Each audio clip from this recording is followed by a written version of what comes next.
Hello and welcome. You're watching Life with Matthew, and you may recall that a while ago I did a review on this adapter. This is the MyArcade 60-pin to 72-pin adapter to let you play your Famicom games on your standard North American NES front loader. And it was nice. I mean, I like the design that you can fit your Famicom game right in here, and it just fits perfectly in that front loader, but at the end of the day, I couldn't recommend this one because it had a death grip on all the cartridges you put in there, to the point that I was worried that I was physically destroying the contacts on my Famicom games.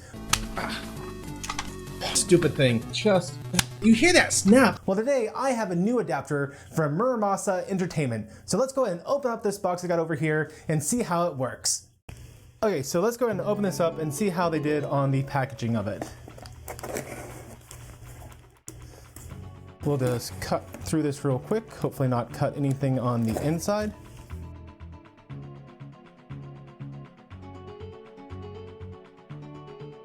Okay, so as far as packaging goes, it was fine. Lots of bubble wrap, lots of tape to make sure it doesn't shift anywhere. Maybe too much tape, but that's a nitpicky nitpick if I've ever heard one. Let's take a look at the actual board itself. So I'm pretty sure that this guy hand makes every one of these, and so as a result there's going to be some slight variation, I'm sure, for each of these converters that he creates. So let's start just with what we can see on the outside. So in terms of what we can see just here on the top, I mean, it's definitely better than what I would typically be able to do, I think. There's a little extra glob of solder on this pin, more than I'd prefer. Maybe a couple of spots with a little more than I'd prefer and hope. But all in all, on the external, it looks okay. So this is certainly a neat way to go about doing this. I mean, he's clearly taken just a red NES cartridge and he's cut a tiny little slit right where they meet so that he's able to put in his 60-pin adapter. And you know what? I'm gonna grab a Famicom game real quick because I'm curious, how does this connector compare to the MyArcade one? Okay, so here we go. I got my copy of Zoids and we're gonna try this out real quick. Hopefully it just pops in. Hey, this is Editor Matthew jumping in real quick to let you know that Past Matt screwed up, per his usual conduct. The label of the Famicom game needs to be pointed backwards compared to the label of the Famicom converter. So the game and the converter should not have both their labels pointing up the way I'm showing in this shot. I'll fix it later on, but I just wanted to let you know that if this was the point in the video where you stopped watching, I screwed up. Make sure you have them pointing in the opposite directions from one another. Okay, back to the video. And comes right off with minimal fuss. Oh, that is so much better. This is exactly the sort of pressure I expected. So it does take a little bit of effort to push it on, but when it comes to taking off, it's just tight enough to hold it in place. This is so much better. What we're gonna do now is I'm gonna plug it into my Nintendo and see if it actually even plays. Okay, so it took a minute because I had to clean my Famicom game before I could actually get it all to work. But this is really easy. To do this, you just take your Famicom game and you're gonna put it right in the adapter. Now, I'm doing it backwards because you would think this is how it's supposed to go, with the labels both facing toward the front. But this is actually wrong. You're actually going to want to install your Famicom game what seems to be backwards, with the label facing down when you put it into your NES. And once we push this in, turn on the power. There it goes. And well, you can see I clearly still need to clean up my game a little bit because I do have some artifacting. But beyond that, it's working quite well. Let's try another Famicom game and see if it has any better luck or if I need to clean that one as well. Looks like this one is working a lot better, but I feel like there's still something we need to test, because one thing it claims on the website is that it can work with the Famicom disk system, or specifically the Famicom disk adapter if you're using something like the FDS stick. So we're going to go ahead and plug that in real quick and see if we can't get it to work on our system. Awesome. Oh, where'd I put my power supply for the disk system? Yes!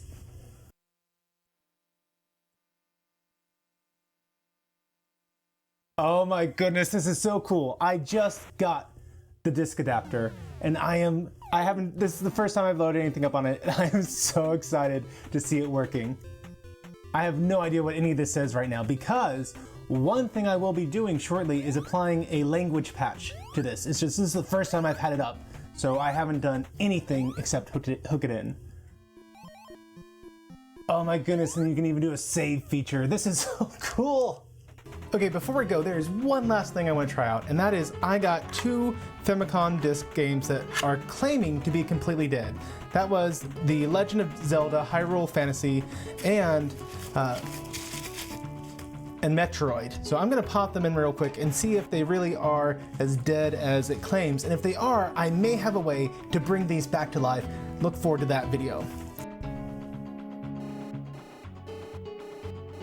Okay, the Metroid disc does give me a disk trouble error 27. Let's go ahead and pop in the Zelda disc and see what error message is giving me. Oh, it works! The Zelda game works! Well, the Zelda game half works. It's not... Interesting, it's not letting me hit the start button. Hey, Editor Matt here one more time, and let's take a quick look at the screen. Let's make it a little bit bigger so we can really see how dumb I am. If you take a quick look, you might notice this line right here that starts with the letter B. Yeah, what that's saying is, insert side B. It wasn't responding because it hadn't finished loading the game. Let's see what happens when I insert side B like it's asking. And when you look at that, Zelda works just fine as well. Back to you, Past Matt. You know, before I finish this video, I realized there's one more thing I need to do, and that is open this up and take a look and see what it looks like on the inside of this. So let's take a quick look together. Okay, thankfully it looks like it's just these 3 Phillips head screws that are holding it together. So let's take a quick look. Oh, I like that a lot. The disc coons on the inside. Well, this is, I guess, exactly what I would expect from this. We have the CIC bypass. We're going to have a resistor bank. This is undoubtedly is what is providing for the audio expansion, which is jumping pins 51 to 54, I do believe. And then we have a couple of capacitors, which, yes, I do remember reading about the audio expansion. A couple caps can help provide some weird issues that go along with that. So all in all, this is an extremely straightforward board. Now that said, I really just have one minor nitpick, and that is if you're doing a circuit board like this, I would have preferred for him to actually flip this around. That way my label on the Famicom game and my label on this cartridge adapter right here would have been pointing the same direction. Now, maybe it turns out that there is a lot of issues, maybe a lot of crosstalk issues that would occur if I start trying to take all the pins and just switch them. Like maybe this is probably a 2-layer board, top and bottom. I would imagine if I were to start doing a lot of moving pins around from one side to the other, when it is side to side for 36 pins, maybe I'd have to start doing 3 to 4 layer boards with some blind vias. There might be some crosstalk issues, so I can't fault them too much for that. That's just one of those I wish it would have been kind of situations. All right, let's go ahead and wrap it up for this video, and I'm going to tell you just a couple things right here off their website about this, because I don't want to forget everything that this system has to offer. First of all, in the good side of things, as you saw, it does support the FDS RAM adapter, and as a result, this is also going to support third-party devices like the FDS stick, which I will have a video on the FDS stick coming up very soon as I hopefully fix the Metroid game. Also, this does support Famicom expansion audio on pins 51 and 54 of your front loader or top loader NES. Now obviously, this is going to require you to either mod your NES or to get a third on thing like the ENIO.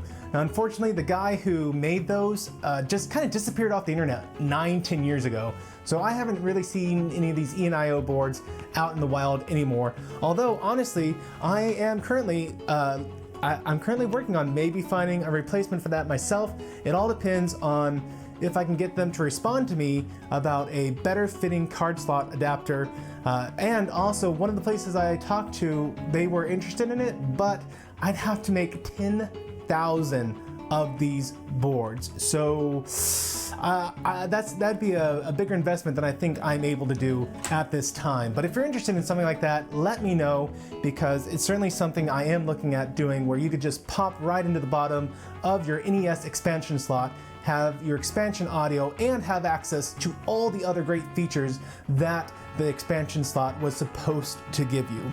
In terms of other things that this does, on the negative side, this does not work with the RF out. Now, I don't know how many people have their NES at this point that still want RF out, but it does not work with RF. It's going to create bad gel bars when using RF out for one reason or another. Also, this will not work with the EverDrive Innate, which is the Famicom version of the EverDrive. But again, I mean, if you're using an adapter, why do you care about EverDrive? The limitations that this have are non-issues. And the fact that this provides both the CIC lockout bypass, so you don't have to worry about that for your Famicom games, as well as providing the expansion audio, as well as not providing a death grip on your Famicom games, so you don't have to worry about it breaking just because you are trying to play a game in some crappy adapter. My Arcade, get on this. You had a great adapter if only you fixed this card insertion slot. Okay, I'm gonna wrap it up here before I go on and on and on about this. Can I recommend the Muramasa 60 pin to 72 pin adapter? Absolutely. If you're looking for a way to play your Famicom games, this is the one you want. I have used the official NES converter, you know, the one that you can find if you open up certain 5-screw NES cartridges. Depends on your Lux, and it works. It doesn't provide the expansion audio, and you have to take the top off of your front loader NES if you want to use it. I've used the My Arcade adapter, and it works, and it is very aesthetically pleasing. However, it has a death grip on your games to the point that I legitimately was worried I was ripping up the contacts each and every time I inserted it and removed it. You may remember just how hard I was pushing on it to get that game to pop out. This has the perfect connection force. It works just marvelously. So that's it. That's my highest recommendation I can give. Guys, if you need an adapter, this is the one to get. And I recommend you get it. There are so many great games that were exclusive to Japan that we didn't get here in America. And this is a great way to be able to play those and to be able to do it legally. Guys, I'm Life with Matthew, and if you're finding these videos helpful, I hope that you'll like, comment, subscribe, ring the bell icon, all that good stuff. If you're really feeling especially thankful for me today, maybe throw in a couple bucks on a tip or become one of my Subscribe Star or Patreon supporters. Until the next video, everyone, take care.